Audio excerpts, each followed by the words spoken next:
Welcome back, everyone, to Vox Markets. My name is Paul Hill, and by popular demand, I am delighted again to be able to speak to CEO Sandy Chadha of Supreme, a leading licensor distributor of FMCG products across key categories like vaping, batteries, lighting, and sports nutrition. So welcome, Sandy. Thank you again, Paul. Yeah, well, big congrats on this morning's very strong first half trading update and positive guidance for the rest of the year.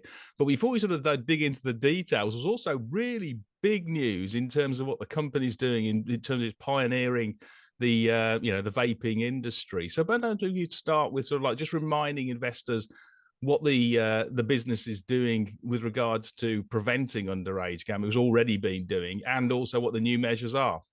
Yeah, we believe that our brand 88 Vape is more suited to the older, mature audience between the 30 and 60-year-olds. And we believe that just to avoidance of doubt, we are going ahead of any government guidelines and actually moving our 88 Vape to plainer packaging. So literally one color to represent from one SKU to another. This, we believe, will not affect any of our adult vapors at all. And if there was any young vapors, hopefully it will completely deter them. Along with that, we're also going to move away from flavor names that could be even looked on as child friendly. We're moving away from them, and we're going to simplify our flavors so that they are simple, one word, and straightforward. So an adult vapor knows exactly what they are going to be buying, and at the same time, it's not attracting any underage. That's a few things, along with a few other things as well. But they're the two main priorities. And you're already doing some sort of spot checks, aren't you, of retailers, to make sure there's compliance at your customer end? Yeah, so we have a 25 plus policy. So any of our customers, we want them to look at ID if they come across somebody that looks under the age of 25. We're going to reinforce that even more, and we're going to make sure that we only supply retailers that have this policy in place, and online retailers that also have a age verification process in place. Along with, we're going to then start looking at where our products are positioned in store and make sure they're nowhere near any children's sweets or toys. They are going to be near to sort of like maybe the wellness or maybe other of the tobacco side products. So we're not going to move them away from anywhere. Well, we're going to try and move them away from anywhere that could be seen to be close to where children may be visiting in the store. Yeah, and then the other side of the coin is moving towards the sort of like refillable sort of pods, isn't it? Can you just talk through what we're doing in terms of the sort of the disposable side of it, how we're moving away from that? A couple of things. One is when we looked at our disposable sales, and we looked at, we need to start putting bins in stores. So we're starting to put bins in rollout and nationals. And at the same time, we're now looking at introducing our pod system to sort of move consumers away into a much more sustainable product.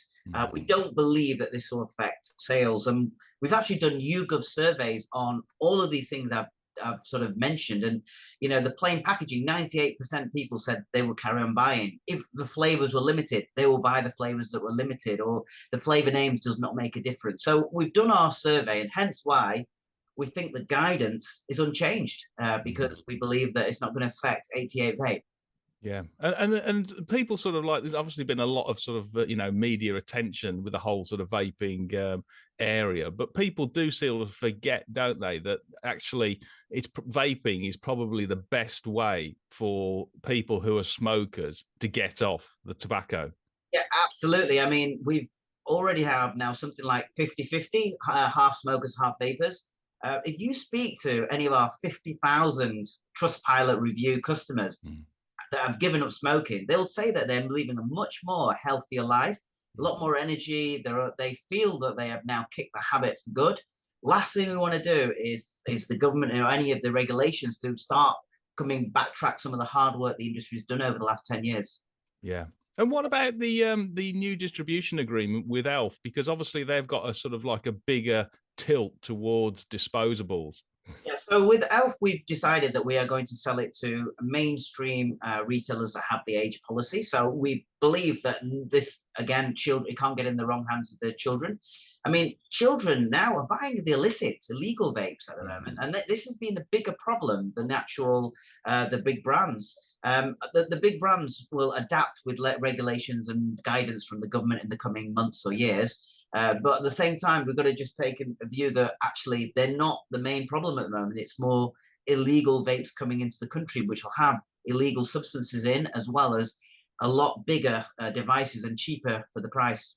Right. Okay. Okay. Well, let's move on now to the trading update. I mean, there was absolutely, fabulous numbers. 100 million turnover with 15 million of EBITDA, which actually is just about slightly higher than if you double it, slightly higher than the full year outlook. So, can you just take us through what sort of driving that top and bottom line? Yeah, so the 6 months figures 100 million, as you say, revenue and 15 million EBITDA for the 6 months. And you got to remember, our business is slightly seasonal in terms of this is the quieter half, and the half we're coming into now is the golden quarter with the Christmas days in there. Um, Look, it's good, it's strong. We're just being cautious. I mean, everyone can get the calculator out and go, okay, Yeah. you should be doing. At the end of the day, we just want to be very confident we're going to hit the numbers that we have put out there, and if any hiccups come along the way, I think we'll still hit the numbers, and that's the key message. All our categories are performing well, every single one of them. Batteries, lighting, vaping, 88 vape, the Elf deal, wellness, and vitamins. Everything is going ahead of last year. Yeah. And then if the company as a worst case, or sorry, the government as a worst case, did decide to ban disposable vapes, what sort of exposure in terms of the sales for vapes, just as a rough percentage, is the is disposables? If you sort of like, it's obviously a much bigger percentage of the third party brands with Elf, isn't it? I'm guessing. Okay, so just to give you some guidance in the update, in the half year updates, the proper full updates, we will be clearing out the disposables and the brand distribution, so it'll be a lot clearer. Yeah. Just to give you an idea, last year we did 12 million in our disposables and 88 vape, and you know what the guidance is for this year for Elf Bar. So I guess the answer to the question is, what will happen if disposables get banned in the next 12 months? Our view is, as long as there's an alternative, and a credible alternative, which we've got. It's identical, but it's much more sustainable, and hopefully it doesn't attract as many children.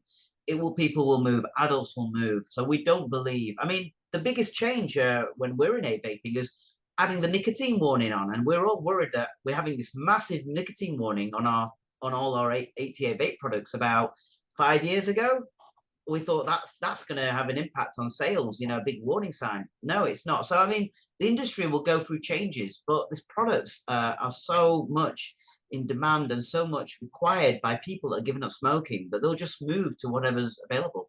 Yeah. Yeah. I mean, personally, I mean, I don't smoke, or I've never smoked tobacco, and I don't vape. But frankly, to me, as a layman, nicotine's no, not dissimilar to alcohol or even caffeine, from a coffee, because I mean, the NHS wouldn't be sort of promoting it to get people off tobacco unless it was safe.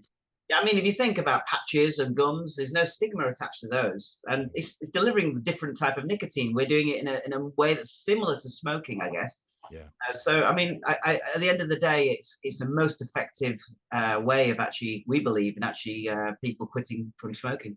Brilliant. Okay, well, thanks a lot for the update there, Sandy. And it's great to hear that the business is continuing its pioneer and to champion and best in class sort of like measures in that vaping, in the industry. So, yeah, big tip to the hat, and well done there. And look forward in touching base in about a month or 2 months' time. Thank you, Paul. Thanks for having me again.